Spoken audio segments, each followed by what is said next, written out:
Apocalipse capítulo 3, versículo 14 ao 18, vai dizer: E ao anjo que, perdão, e ao anjo da igreja que está em Laodiceia escreve: Isto diz o Amém, a testemunha fiel e verdadeira, o princípio da criação de Deus. Eu sei as tuas obras, que nem és frio e nem quente. Tomara que foras frio ou quente. Assim, porque és morno e não és frio e nem quente, vomitar-te-ei da minha boca. Como dizes, rico sou e estou enriquecido, e de nada tenho falta, e não sabes que és um desgraçado, miserável, e pobre, e cego e nu. 18. Aconselho-te que de mim compres ouro provado no fogo para que te enriqueças, e vestes brancas para que te vistas, e não apareça a vergonha da tua nudez, e que unjas os olhos com colírio para que vejas. E ainda tem um 19 como uma justificativa, né? Como algo claro. E eu repreendo e castigo a todos quanto amo. Sê, pois, zeloso e arrepende-te. Esse versículo, essa passagem bíblica me deu uma profunda reflexão em cima de algo que eu estava pensando. Estive, estive no Instagram e do nada apareceu uma foto de uma moça conhecida, né, conhecida de vista da igreja, e ela estava na praia toda vestida, não estava de biquíni. E eu vejo que há opiniões diversificadas sobre isso. Uns acreditam que é normal, né, um crente ir à praia de biquíni. Já outros acreditam que é melhor cobrir-se e não expor a nudez. E muitos, ao meu ver, que eu acredito que é melhor se cobrir, muitas das vezes não encontramos respaldo para explicar esse tipo de coisas. E muitos que não explicam de uma forma certa acabam saindo como se fossem pessoas religiosas e que somente têm doutrinas de homens. E fiquei meditando ao Senhor e pensando: Senhor, se fosse dizer sobre isso, qual versículo seria ideal então? Já que se essa doutrina é bíblica para quem acredita que isso não é certo, o que explicaria isso? E lembrei dessa passagem bíblica que fala, né, sobre a igreja de Laodiceia. Claro que estou fazendo essa anotação não pelo fato de falar sobre a nudez, mas isso me fez levar a várias meditações além dessa.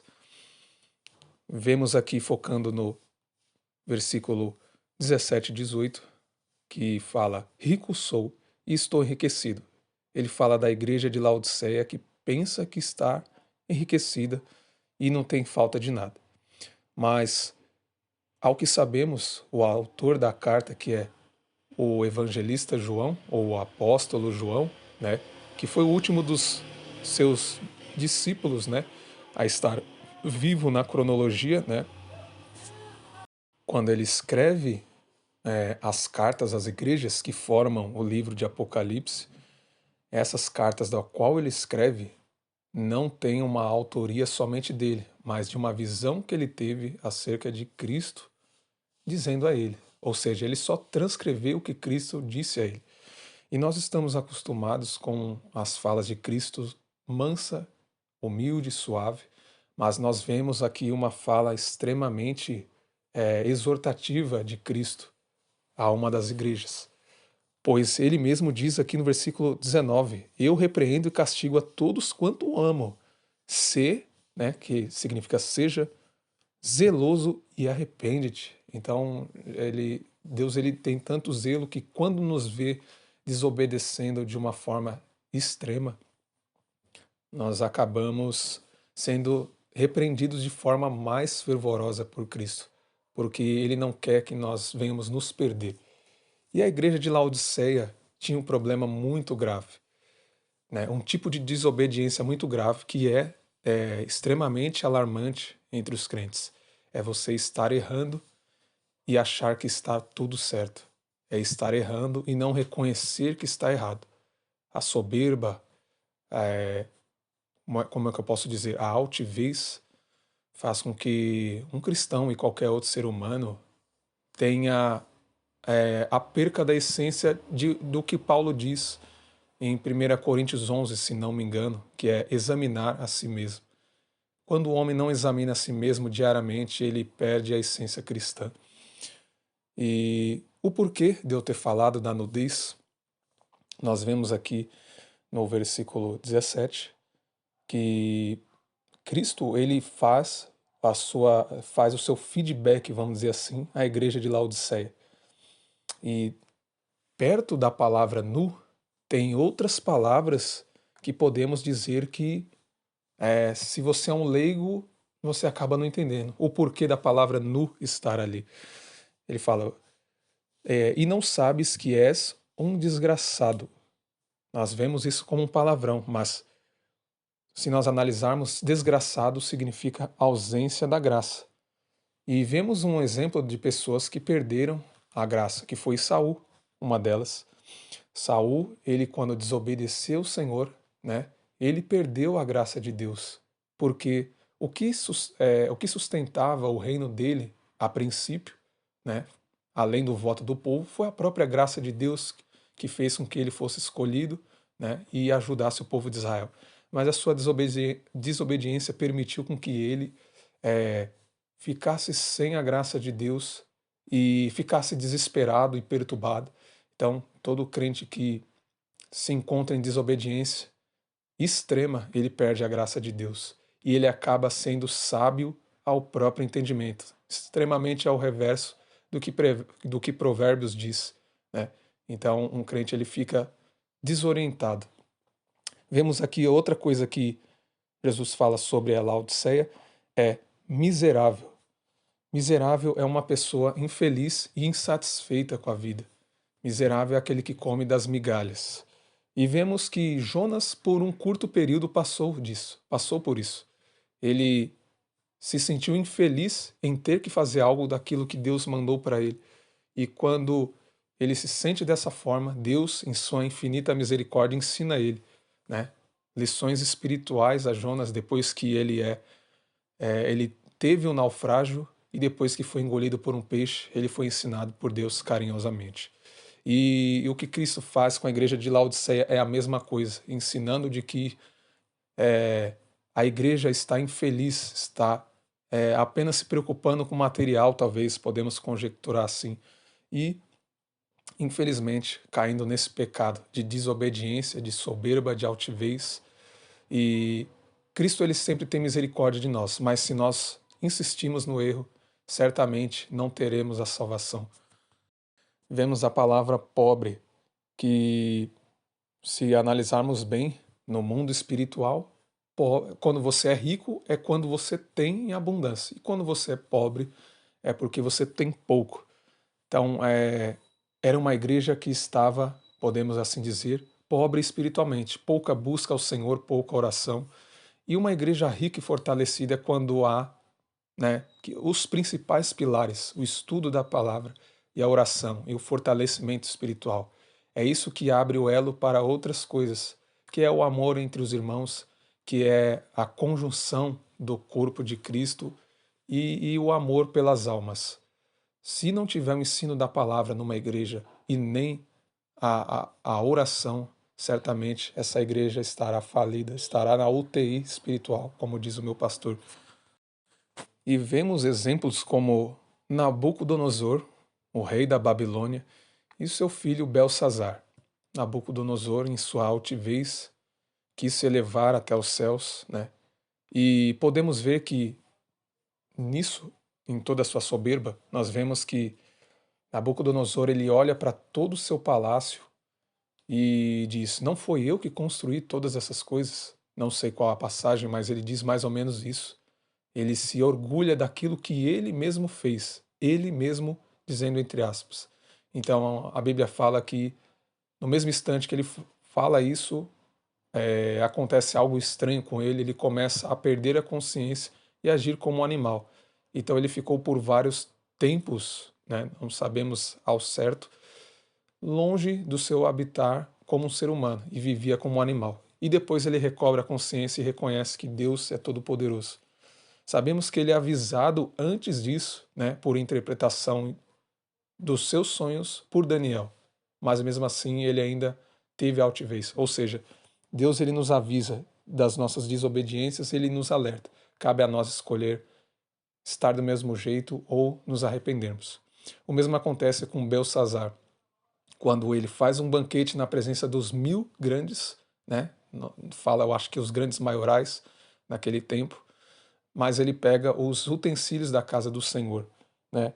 Então, isso é um estado de pobreza, onde você perde o temor a Deus. E quando você está pobre espiritualmente, você perde a sensibilidade das coisas que você sabe que para Deus é algo grandioso, é algo considerável, é algo santo. Então a Bíblia fala que, né, acontece aquele fato onde Deus fala para ele mais uma vez em que pesado ele fosse na balança e fosse achado em falta, e ele perde o reino. E assim vai. Vemos também Herodes e outros exemplos onde ele pega a glória da qual era dada para Deus para si mesmo, e ele em seguida, a Bíblia fala que ele é comido de bicho. Então a pobreza nos leva à altivez, ao nosso ego humano e ao nosso prazer. Vemos que também a igreja de Laodiceia tinha um problema de cegueira espiritual. E isso era consequência das outras coisas que já foram explicadas até aqui. E vemos em 2 Coríntios capítulo 4, versículo 4, que Paulo diz assim, eu vou começar pelo 3, mas se ainda o nosso evangelho está encoberto para os que se perdem, está encoberto, nos quais o Deus deste século, abro até parênteses aqui, o diabo, cegou o entendimento dos incrédulos, para que não lhes resplandeça a luz do evangelho da glória de Cristo, que é a imagem de Deus. Vemos aqui que a nossa altivez, a nossa desobediência nos faz ser propícios aos enganos do inimigo e nos faz sermos uma peça, um peão de xadrez do próprio adversário. Jesus ele fala acerca dos fariseus da qual eles não entendiam nem com os ouvidos e não também podiam ver com seus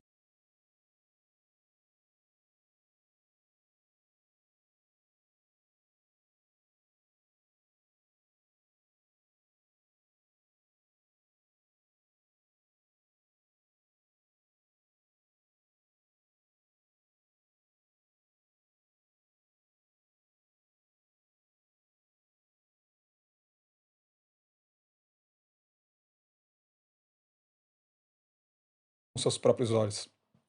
Mas ele diz que tudo isso fora para que não se entendesse nem somente com os olhos e com os ouvidos, para que se fosse somente prazeroso a eles, mas que se fosse entendido com o coração, para que aí sim eles fossem curados.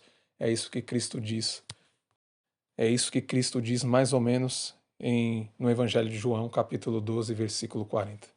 Então todas essas junções de coisas fazem com que a igreja de Laodiceia se perca e estava perdida gravemente. E aí sim nós chegamos na condição de nu, que foi aonde teve a minha reflexão. E podemos dizer sim que é um respaldo para explicar para alguém que de fato, a nudez é uma vergonha.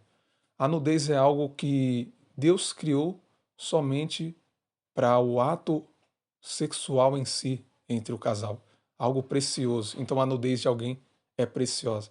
Deus ele começa a ensinar o seu povo, ao povo que teme a ele, desde o início, de que a nudez é algo precioso.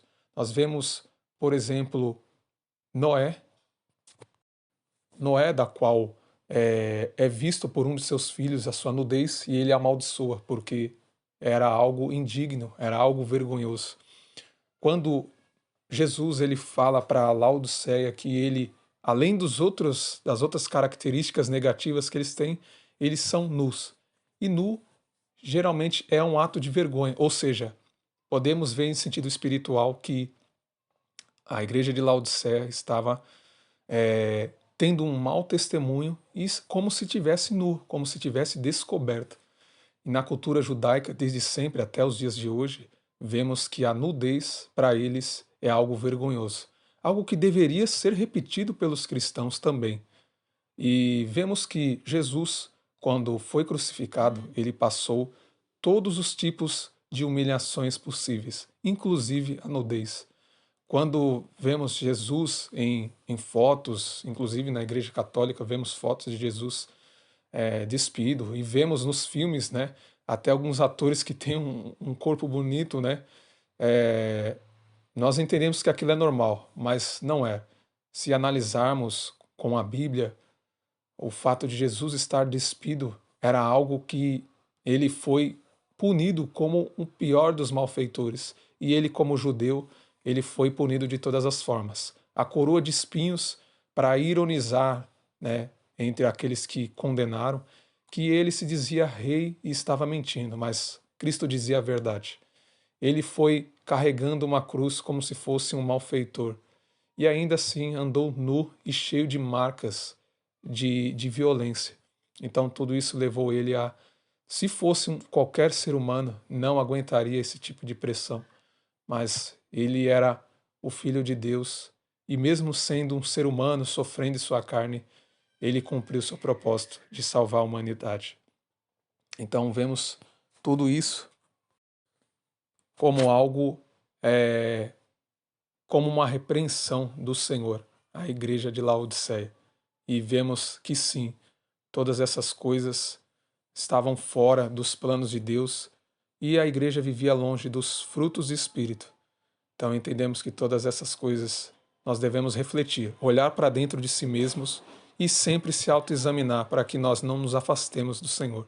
Porque quando não nos examinamos é como se fosse um barco num rio sem correnteza, mas sem estarmos com as mãos nos remos. Ele vai se afastando e vai para qualquer direção. E qualquer direção que ele for, ele vai estar indo. É como se a gente estivesse dentro desse barco e pegássemos um sono profundo e deitássemos dentro dele. E aí sim, o barco seria levado pelas águas, sem com que nós tomemos os remos. Então Cristo nos dá uma responsabilidade de estarmos no barco e pegarmos os remos para que a gente consiga lutar pela nossa salvação. Como dizem em Efésios, que nós devemos vestir a armadura. Isso nos traz a remetência de uma luta espiritual até a vinda do Senhor. E é o que Cristo recomenda às igrejas da Ásia em Apocalipse, que todos devem lutar pela sua salvação, por mais difícil que ela seja, por mais difícil que o caminho estreito seja, mas nós devemos prosseguir olhando para o alvo, que é Cristo Jesus.